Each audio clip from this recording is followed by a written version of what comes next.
z życia Warszawy i Trybunału, z Domu Słowa Polskiego odbieraliśmy dodatek nadzwyczajny i kolportowaliśmy go w nocy po mieście, gdzie był nowy skład biura. Następnego dnia przyjechał Kryszko i Starewicz do nas, a to przyjechali w sprawie plastyków. Naprzeciw nagle zaktywizowali się plastycy. W ogóle w tym momencie, kiedy już było po herbacie, to bardzo wielu ludzi się nagle w śmieszny sposób zaktywizowało.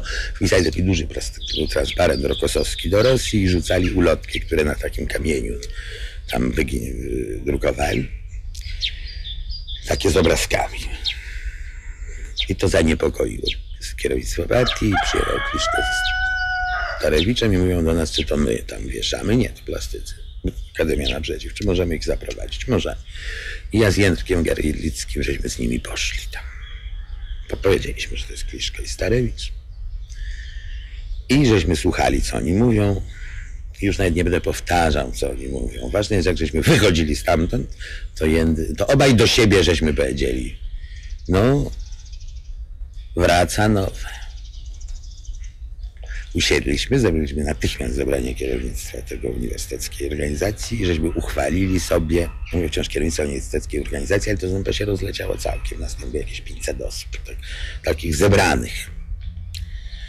Ale no bo to był taki czas, trzeba było bez przerwy mieć ludzi na dziedzińcu i w salach, żeby byli gotowi do wyjścia, bo to cały czas ten pomysł Staszewskiego, że to plenum może być demonstracjami wymuszone do ustępstw. I zarazem pilnować, żeby nikt nam tych ludzi na ulicę nie wyprowadził, żeby nie stało to się pretekstem do wkroczenia wojsk. Co jak co, ale Staszewski zagrał wtedy absolutnie wabank. To nie ulega żadnej wątpliwości. Otóż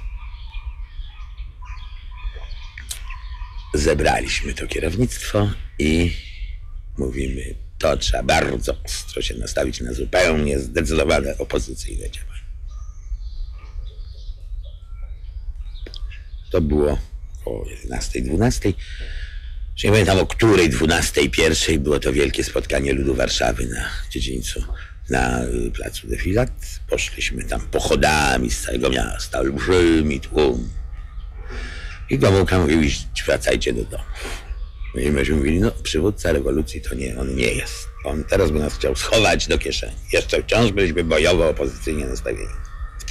Zaraz potem zaczęło się coś, co jak dziś wiem na pewno było po prostu wyrazem takiego entuzjazmu, radości ludzi, którzy byli nastawieni na to, żeby coś zrobić, żeby wyjść na te ulice, na te pochody. No i teraz wyszli, po prostu ruszyły po ulicach pochody. A myśmy doszli do wniosku, że to jest prowokacja. Że to jest właśnie to, co ma spowodować, że te wojska będą mogły wjechać. Staraliśmy się prowadzić te pochody w taki sposób, aby one nie znalazły się nigdzie obok miejsca, które można zaatakować. Uwięzienie ambasady sowieckiej. Na czele pochodu chodzili nasi ludzie, wznosili różne okrzyki, śmiano się, jak to Modzelewski szedł na czele pochodu i krzyczał Rokosowski do Rosji. Mieli łączniczki, czy łączników, którzy biegali, dzwonili do Komitetu Uczelnianego, gdzie siedziały 3 osoby i na mapie patrzyły, czy tędy można. Mówi, tam nie możesz iść dalej, musisz wracać. Teraz musisz prowadzić tak i tak, i później następnego dnia to jeszcze z bezpieczeństwa nam mówili, a myśmy w ogóle nie rozumieli, co się z tymi pochodami dzieje, bo one kompletnego kota mają, idą do przodu, cofają, co się tu dzieje. Ja stałem pod Komitetem Centralnym, gdzie stała również KBW i olbrzymi tłum nacierał, żeby zobaczyć Gomułkę. No ale nacierał, a z tyłu stało KBW z bronią. I myśmy między tym KBW a tymi ludźmi tłumaczyli im, że nie można. A oni wołali, przyjdzie Wiesław, pójdziemy. Wyszedł Wiesław, coś tam pogadał. Tu tak nad moją głową. Ludzie, idźcie do domu właśnie. To nie jest Gomułka. Wyszedł Zambrowski, mówi, ludzie, dajcie to jeszcze Wiesławowi odpocząć. To nie jest Gomułka. Pijani zupełnie w krów. No i wykrzykiwali tam różne rzeczy. I jakbyśmy się zeszli z powrotem w nocy, to doszliśmy do wniosku, że idzie natarcie reakcji. Że to jest główne.